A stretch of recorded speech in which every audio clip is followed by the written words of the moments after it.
interrogativas que no tienen en este momento una respuesta, y por lo tanto yo creo que los legisladores que están opuestos a que se quite el embargo, yo creo que en este momento tienen más votos que los que están a favor de quitar el embargo. Vamos a, hablando de senadores, congresistas, el senador cubano-americano Marco Rubio, ¿qué es lo que dice al respecto? La señora Jacobson, la que está negociando con el régimen cubano ahora, las nuevas medidas, no fue parte de las negociaciones oficiales, más que el Departamento de Estado no estuvo involucrado en nada en estas negociaciones. Básicamente fue negociada por alguien que le escribía los discursos al presidente hace solamente pocos años. Y eso es peligroso, porque al otro lado de la negociación habían expertos cubanos, es decir, agentes de inteligencia de hace muchísimos años, negociando de parte del gobierno cubano, y por eso que vemos un arreglo como este que está tan fuera de balance. A la tiranía cubana se le está dando más turismo, más remeses, más todo tipo de cosas, y el gobierno cubano realmente no ha admitido hacer absolutamente nada, no ha aceptado ninguna condiciones adicionales.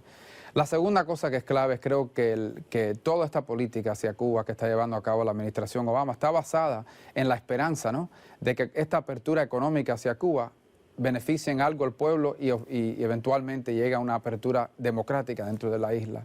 El problema es que jamás ha existido un precedente para eso, es decir, otro país que haya cambiado políticamente a raíz de una apertura económica cuando la tiranía no quiere cambiar. Y que lo que podemos establecer en el día de hoy es que la economía cubana en su totalidad, los hoteles, los autos que se alquilan, las gasolineras, la compañía de telecomunicación, son 100% no simplemente controladas por el gobierno cubano, sino por militares cubanos, incluso por el yerno de Raúl Castro. Así que todas estas son cosas que muchos de nuestros colegas no entendían hasta antes de hoy. Básicamente dice que eso es un arreglo que está fuera de balance, que no hay balance. Porque ignora precisamente el tema de derechos humanos, que es lo que le preocupa a la gran mayoría de las personas envueltas en este tema. Sí, Gustavo. Yo creo que aquí hay dos enfoques en este tipo de relaciones, ¿no? Yo estoy más que seguro que los dos tienen lo mejor en el sentido del bienestar del pueblo de Cuba en muchos aspectos. Uno, tratando de buscar una salida pragmática, y el otro tratando de buscar también otra salida pragmática. La realidad es que quienes están hablando, estilo el senador Rubio en este sentido, que tiene mucho de razón en lo que está diciendo, pero que también lo que ha sido la experiencia en términos de negociación, lo que se convertiría desde el punto de quienes no simpatizan con ese punto de vista o estrategia, es una demora innecesaria. Y que al fin de cuentas, en 50 y pico de años, la cuestión de los derechos humanos tampoco ha sido ni resarcida ni reconocida. O sea, tan solo unos días antes hubo arrestos masivos, después de eso hubo arrestos masivos y continuará.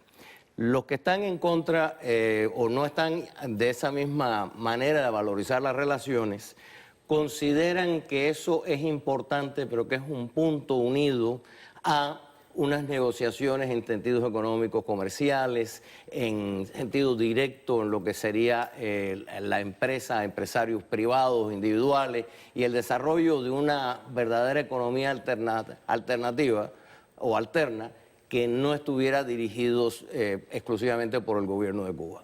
Esas son las dos posiciones. La realidad es que es muy temprano para muchas de estas cosas. La realidad es que el proceso es largo. Yo estoy más que seguro que los temas de derechos humanos y otra serie de aspectos tendrán que ser enfocados. Inclusive estaba viendo que el gobierno de Cuba, a través de sus voceros, no le dice ya derechos humanos, igual que no habla de la libertad de prensa. Ellos le llaman sus términos estilo boutique, dialécticos, pero que van a tener que aceptar determinadas de estas cosas. Es importante, porque aparte de todo, la estructura que hay que modificar en Cuba, o la infraestructura que se tiene que lograr, si en realidad el gobierno cubano tiene la seriedad de estos avances económicos, de estas infusiones de capital en Cuba, tiene que ser diferente. A ver, Tony, ¿qué piensas? No, yo pienso honestamente que mientras los originales, me refiero a los hermanos Castro y a su camarilla, estén en control, nada va a cambiar en Cuba. el asunto del embargo. Cuba no tiene embargo, ningún país de otro que sea los Estados Unidos tiene embargo con Cuba, negocia con Cuba y sin embargo las condiciones democráticas en Cuba no han mejorado ni han cambiado. O sea, la Pero dictadura el embargo sigue... realmente existe, el embargo es un cuento de pasillo. No, el embargo existe desde el punto ¿En qué sentido? El mundo entero comercia punto de con vista Cuba. que nosotros... Estados Unidos comercia con Cuba. Sí, pero desde el punto de vista que nosotros no le damos crédito al gobierno de Cuba, que no le paga nada. Eso es básicamente lo que más Y le eso es interesa a Cuba. básicamente la única razón por la cual a ellos les interesa hacer esto es porque ellos creen que haciendo esto pueden obtener créditos financiados por el contribuyente americano, que sería muy triste que al final de toda la jornada sea el contribuyente americano, nosotros, los que tenemos que financiar la revolución Tony, cubana. te pregunto algo. Entiendo el punto y creo que estamos en cierta forma de acuerdo y lo hemos visto además en las conversaciones, en lo que exige Cuba, en lo que dice Washington. Pero esa política, la política de puertas cerradas hasta ahora no ha funcionado. La política de puertas abiertas puede permitir que el cubano de a pie tenga una visión más amplia de lo que es la libertad de expresión, de cómo se vive en el exterior, de que existen mundos diferentes y si no es ese mundo cerrado en el que ellos viven. Por ejemplo, ¿qué es lo que detona el Mariel? Los viajes del 77.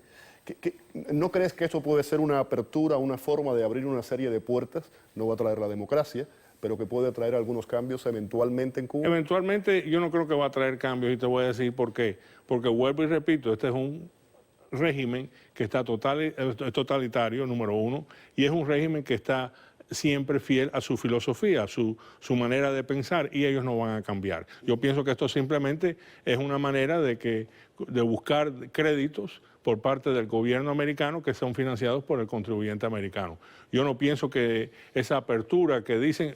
Mira, el cubano está muy bien informado en Cuba. El ciudadano promedio hoy en Cuba está muy bien informado de lo que pasa, sabe muy bien los beneficios que Fidel Castro les prohíbe, sabe muy bien todo y sin embargo siguen con ese régimen. Pero no crees precisamente, perdón, me gustaba muy contigo ahora que le haga esa pregunta, ¿no crees precisamente que esa información ha cambiado en los últimos años porque tienen acceso a los turistas, a prensa extranjera, a cosas que vienen del exterior? Si nos vamos a la década de los años 60 y 70, eso era una finca cerrada. La razón por la cual las cosas posiblemente sepan mucho de esas cosas es precisamente por los medios de información no oficiales del gobierno. Estamos hablando de Radio y TV Martí, estamos hablando también de la población cubana que va y manda remesas a Cuba, que manda ayuda. La información no viene a través de la remesa. Pero viene a favor de los familiares. Y los familiares, y es muy fácil para el entonces la cubano, política de puertas abiertas en cierta forma sí ha traído información dentro de la isla. Pero lo que te estoy diciendo es que abrirla más de lo que está abierta en el momento no va a cambiar nada. Yo creo que el embargo, y lo hemos hablado en otras ocasiones y todo, tuvo su razón de ser para determinadas maneras de presionar lo que era la incursión castrista en América Latina, el de tener de una manera u otra la presencia cubana en esa parte y en esos continentes. Pero ya eso pasó. En el marco además de la Guerra Fría. Exacto, ya fue parte. Además que nunca fue diseñado, ni siquiera hoy en día, a pesar de la retórica de cambios de régimen, no fue diseñado para cambiar ningún régimen. Si te pones a ver los fondos que se le han otorgado a una gran cantidad de grupos disidentes, el gasto de 27 millones de dólares en Radio y TV Martí y todo lo demás ha sido diseñado para crear un efecto propagandístico definitivamente y cierto ambiente de presión, pero no verdaderamente de cambio. Es más, hay gente que considera que eso lo que hace es el sentido opuesto, que promueve todavía una represión más seria y más fuerte.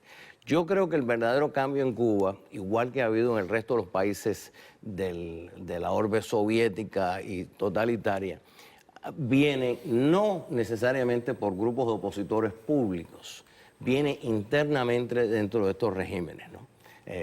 Pasó en la Unión Soviética, hubo la existencia de un movimiento sindical que no entró precisamente por consideraciones políticas, sino por reclamos gananciales y salariales y de justicia en los puertos y mejores condiciones.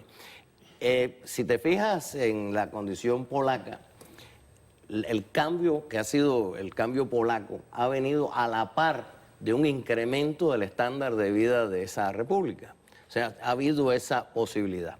El problema en Cuba es que el gobierno ha sido el patrón absoluto, el empleador absoluto, el dueño absoluto, y no ha estado interesado en más nada excepto el control. Esto puede seguir, vamos a estar muy conscientes. A mí me parece que ya le quedan pocos cartuchos a esta arma al gobierno de Cuba. Es más, el problema del subsidio de Venezuela cada día se le vuelve más difícil. Llevamos tiempo en eso, Gustavo, diciendo eso desde el 90, cuando el colapso de la Unión Soviética. No, es real, pero siempre ha habido un elemento salvador. Hubo una gran cantidad de oportunidades, vamos a ser sinceros. En los años 90 y pico, cuando Concilio Cubano, ¿okay?, y cuando se creó lo que era el Track 2, si vamos a verlo desde un punto de vista histórico, yo participé en esa etapa, ¿okay? Y es más, había dos personas vamos a explicar esto. Concilio Cubano es esa reunión que iba a haber el día del derribo de las avionetas de Hermanos al Rescate. Sí, pero que ya había nucleado. Y el Track 2 te refieres a la ley Holmes-Burton, el carril 2, No, bueno, estoy hablando del Track 2, que era el punto de que por cada cosa que se permitía en Cuba había una recompensa. ¿Okay? El carrot and the stick, que se llama en ese aspecto. Esa fue y que además Cuba en ese momento, por el problema del periodo especial y otra serie de necesidades, estaba mucho más abierto. Nosotros no entendimos verdaderamente nuestra capacidad de haber afectado eso, y después el derribo de las avionetas, que es una cosa natural, que hubiese ocurrido una respuesta similar, pero liquidamos, seguimos en un aislamiento hacia el gobierno de Cuba, y yo creo que los aislamientos a gobiernos totalitarios los beneficia increíblemente. Quiero ir con Tony con eso que acabas de decir, el aislamiento beneficia a gobiernos totalitarios. Todo lo que él dice tiene su lógica, pero también hay que considerar y señalar de que todos esos países que han cambiado porque el liderazgo ha cambiado, porque una nueva generación joven ha surgido y ha surgido como gobernantes de esos países.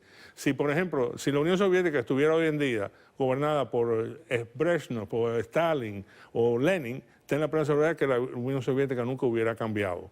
Si China estuviera con Mao Zedong, China no hubiera cambiado. Si Ho Chi Minh estuviera todavía a cargo de Vietnam, tampoco hubiera cambiado. ¿Pero qué pasó? Y lo que pasa es lo siguiente, de que hoy en día, siempre y cuando tengamos a los hermanos Castro y a su camarilla, que son los que están a cargo de todas estas corporaciones estadistas, son los que están, la nueva clase de gobernantes de Cuba. Mientras estas personas estén a cargo, todos los índices del régimen totalitario que malgobierna nuestra patria va a continuar. Ahora que hablas de los Castro, vamos a para poner todo esto en perspectiva, ¿no? en contexto. ¿Qué dijo Raúl Castro recientemente, después de las conversaciones en la CELAC en Costa Rica?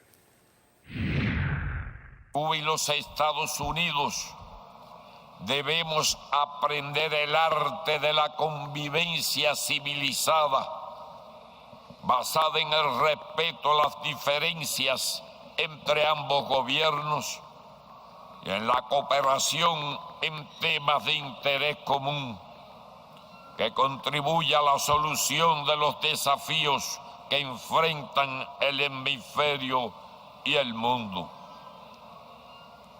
Pero no se debe pretender que para ello Cuba tenga que renunciar a sus ideales de independencia y justicia social, ni claudicar en uno solo de nuestros principios, ni ceder un milímetro en la defensa de la soberanía nacional. El problema principal no ha sido resuelto.